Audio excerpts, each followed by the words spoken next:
Estamos recibiendo a Leonardo Abercorn, protagonista de la entrevista central de hoy en Piso en Vivo, aquí en Informe Capital. Leo, bienvenido a TV Ciudad. Gracias por invitarme. Vamos, antes de dialogar, a ponerle marco a lo que viene. Creo que el tema se presenta casi que solo, pero conviene rescatar algunos datos.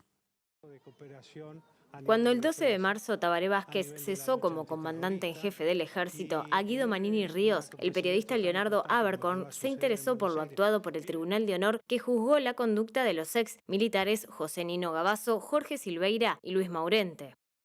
El cuestionamiento presidencial, aparte de lo resuelto por el tribunal, podía ser una punta para descubrir detalles de la primera desaparición adjudicable a las Fuerzas Armadas, la del militante tupamaro Roberto Gomenzoro, poco más de 3 meses antes del golpe de Estado de 1973. El trabajo periodístico lo llevó a obtener las actas del organismo, cuya divulgación desencadenó una serie de remociones a cargo de Vázquez. Julio González Spalato, sustituto de Manini en el ejército, duró 14 días. Pagó el precio de integrar el tribunal ante el que Gavazo se adjudicó la responsabilidad de la desaparición de Gomenzoro, que pasó por alto la confesión y se limitó a sancionarlo por su previo silencio cuando la justicia culpó del delito al exmilitar Juan Carlos Gómez. La consecuencia política más relevante fue el relevo del exministro de Defensa, Jorge Menéndez, fallecido la semana pasada.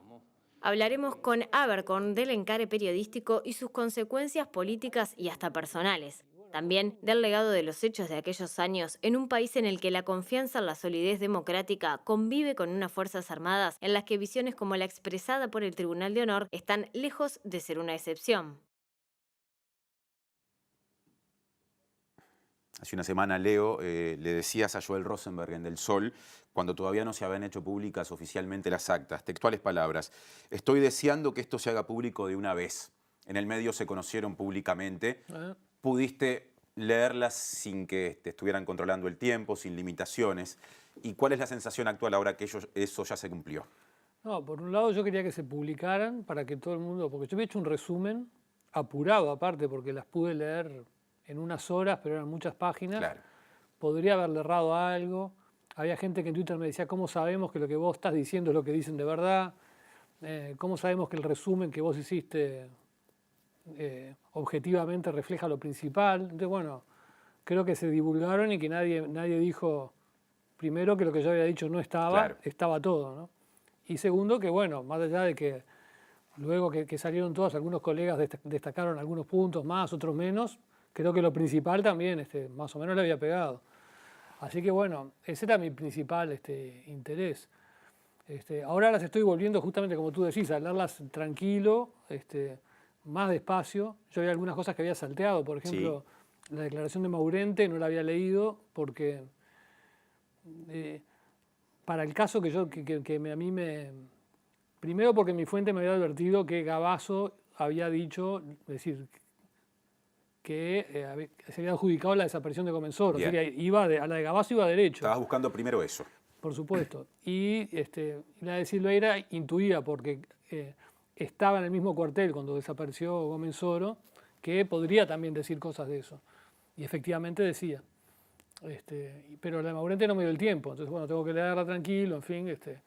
Pero bueno, primero la tranquilidad de que todo el mundo, aparte me parecía de estricta justicia, que no, ya me estaba como abrumando ser yo el único que lo había leído. Claro. Pero bueno, lo lea todo el mundo. Claro. Hay un alivio entonces por ese lado, ¿no? Digamos que sí.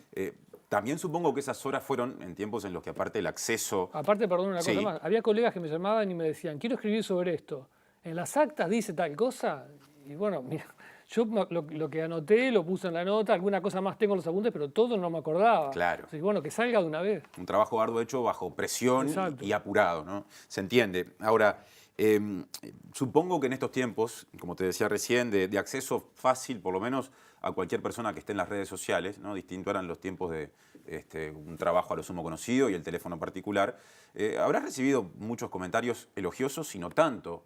También presiones, quizá insultos o hasta amenazas. ¿Cómo fueron desde ese punto de vista las horas que pasaron? Y fueron medias complicadas. Es decir, por un lado, hubo dos lecturas,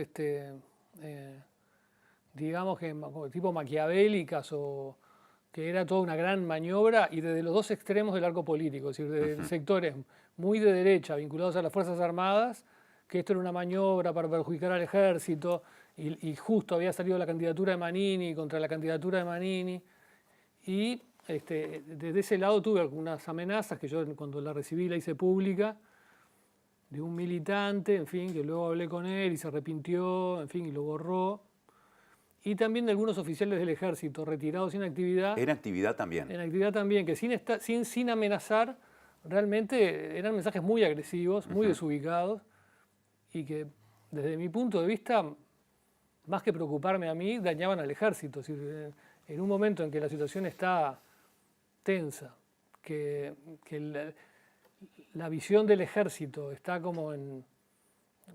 Todo el mundo la está mirando y bajo objeto de crítica por lo que escribieron los generales que integraron el Tribunal de Honor, que haya oficiales jóvenes en actividad que respaldaran eso, pero no solo eso, sino que agredieran al periodista, me parecía como que al ejército lo perjudicaban más de lo que ya lo habían perjudicado. No es por, por poner al aire insultos, pero se puede conocer, por lo menos sintéticamente, más del contenido, porque, son funcionarios públicos que manejan armas esas personas. Claro, era me hacían preguntas o daban a entender que yo era una especie de mandadero de algún poder del Frente Amplio para perjudicar a Manini o al ejército, o de la presidencia para perjudicar, y que yo era una especie de tipo que se había prestado para una maniobra que en algún momento iba a tener que pagarla también, ¿viste? Era muy triste realmente. Y decías que también hubo otras expresiones políticas críticas. Del lado de la, digamos, no sé si llamarlo de extrema izquierda, pero de algunos militantes de algunos sectores de izquierda, todo lo contrario, que esta había sido una maniobra para perjudicar a Vázquez, al gobierno, y no había ninguna maniobra de ningún lado, digamos. Bueno, que la fuente fue Gavazo, es decir, tal vez eso otra, en esa visión conspiranoica del otro lado, que esto lo creó todo Gavazo y que yo fui el instrumento de Gavazo, un disparate total, de gente que, bueno, que no sé, que se ve que viven conspirando y creen que todo el mundo son como ellos. Acá lo que hubo fue, cuando salió cuando el presidente destituye a Manini como comandante del ejército, como vimos en el resumen, se conoce el fallo del tribunal, el resumen del fallo, y se dice que el presidente Vázquez lo homologaba con reservas. ¿Y por qué con reservas? Porque el tribunal solo condenaba a Gavazo y a Silveira por haber dejado que Gómez estuviera preso 3 años por un crimen que no había cometido y no habían dicho nada, se habían callado, y en cambio el tribunal no los condenaba por el segundo vuelo y los 28 homicidios por los cuales están condenados por la justicia, ¿no? Y como yo conocía el caso, porque había hecho el libro, yo entendí ahí que si el tribunal los había condenado por callarse ante la inocencia de Gómez, era porque el tema Gómez Sordo había estado sobre la mesa. Claro. Y que ellos sabían, y que si el tribunal, los generales habían entendido que ellos sabían que Gómez era inocente, es porque sabían que estaban implicados, no había otra manera, porque lo mataron en el cuartel donde estaban ellos. Yo, como eso implicaba de algún modo darle una especie de autobombo a mi libro, pues yo tengo que decir, yo lo entiendo porque está en mi libro todo eso. Te referís a Gavazo sin piedad, libro. Exactamente, porque eso está más o menos en Gavazo. Lo que falta es la confesión de Gavazo, pero el que lee el libro entiende eso. Dejé pasar unos días diciendo, bueno, alguien se va a dar cuenta y alguien lo va a decir. Pero nadie lo decía y al final lo dije yo en un artículo. Claro. Ese artículo terminaba diciendo, ¿pero cómo? ¿Acaso para el ejército es un deshonor dejar a un colega preso, pero no es un deshonor haber desaparecido y matado a Gómez Sordo en un cuartel? Porque una cosa iba con la otra. Claro. Y la fuente mía leyó eso y dijo, este se dio cuenta. Y después yo publiqué unos días después otro artículo, pasado dos o tres días después, en el cual otra cosa que me hacía ruido a mí de eso era que a mí en una entrevista a Manini Ríos, el comandante, siendo comandante del ejército, en actividad todavía, en actividad, me había declarado que el asesinato de Julio Castro, que el segundo vuelo y que el asesinato de María Claudia García de Hellman habían sido horrores como imperdonables de la dictadura que a él le daban vergüenza personal. Y luego, en el Tribunal de Honor, él presentaba un escrito criticando a la justicia, con razón o sin razón, pero que ante un crimen concreto como el de Gómez Sordo, que tenía que estar ahí, yo me daba cuenta que tenía que estar, no decía nada. Claro. Es decir, no había ninguna referencia a eso. Entonces publiqué otro artículo señalando esa contradicción de Manini. Y bueno, mi fuente lo volvió a leer y dijo, bueno, este es el que está súper orientado a lo que dice. Y entonces me llamó bueno, no me llamó él, bueno, nos contactamos con otra persona. Llegas a las actas. Y me dijo, usted está bien orientado, Gavazo confiesa que él desapareció a Gómez Soro. Y yo le dije, me lo imaginaba, tenía que haber algo así, porque era la conclusión lógica, pero me gustaría verlo para contarlo, porque no puedo poner una cosa así sin verlas. Y ahí es que llegué a las actas. Me interesa tu vínculo con las actas, en particular a través de José Nino Gavazo, posiblemente el torturador y responsable de asesinatos también más célebre de la dictadura uruguaya, sin entrar en comparaciones, pero me parece que ese nombre carga por lo con menos ese es el peso. símbolo. Exactamente, me parece que esa es la palabra justa. Lo habías entrevistado varias veces para el libro, lo volviste a leer ahora. ¿Cómo se aborda tanto el diálogo como la lectura de alguien que, vos mismo lo has dicho en varias ocasiones, uno nunca sabe cuándo habla, por qué dice lo que dice y qué está buscando? Claro. Quiero aclarar algo, porque también entre las críticas malintencionadas hay alguna gente, incluso alguien que trabaja acá en TV Ciudad, que confunden exprofeso. Hay dos libros. Hay una autobiografía de Gavazo, que es lo que él escribió, su autobiografía, con la cual yo no tengo nada que ver. Se dice Gavazo sin piedad, que es otro libro. No es autobiografía ni mucho menos. Bien. Es un libro que yo hice consultando a más de 60 fuentes. Incluyendo entrevistas con él. Incluyendo entrevistas con él.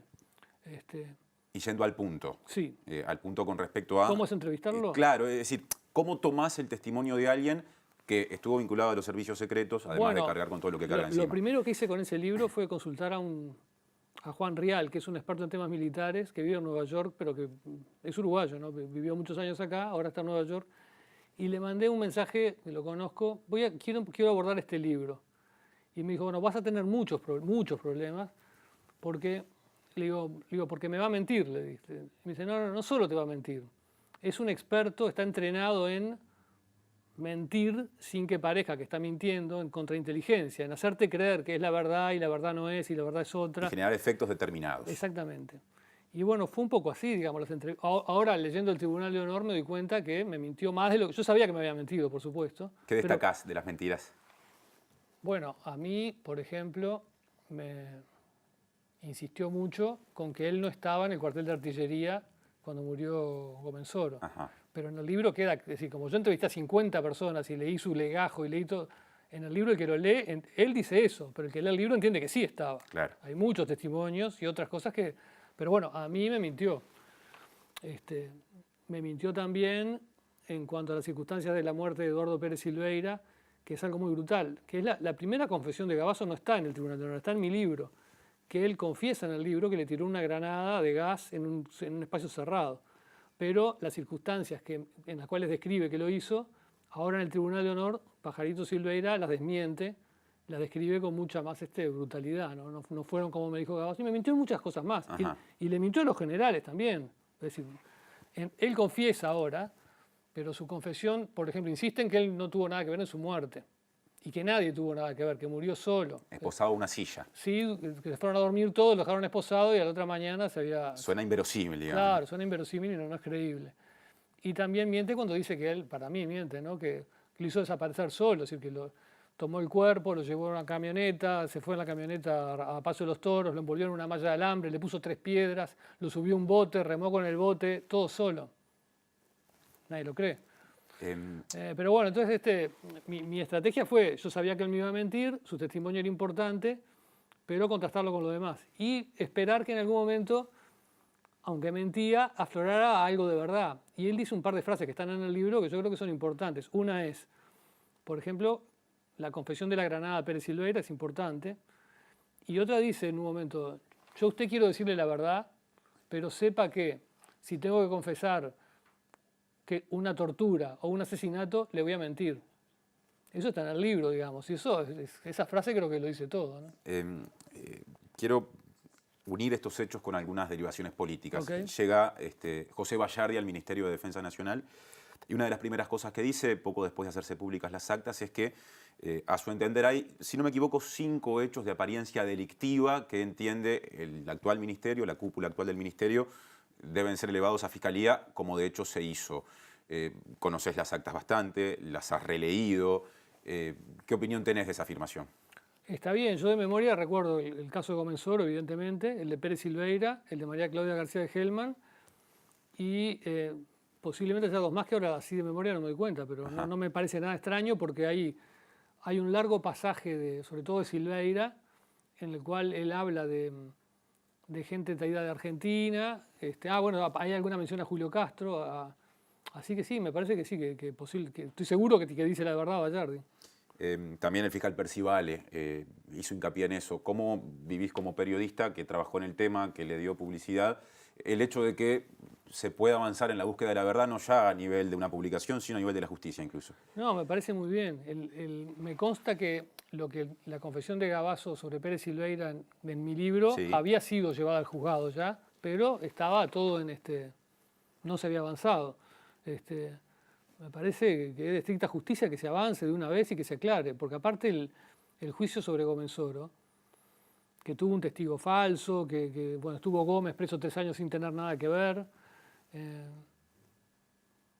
Después cuando se aclaró que Gómez no era y se anuló todo, pero no se avanzó, es decir, quedó en anular lo hecho anterior y no, es decir, no, el juicio se anula porque aparece un testigo clave que demuestra que Gavazo lo estaba torturando, que lo vio, que dice, y no se hizo nada. Es decir, bueno, que salga Gómez, que es inocente, pero en cuanto a aclararlo quedó en nada. ¿Quedó sobreseído ahí Gavazo, puede ser?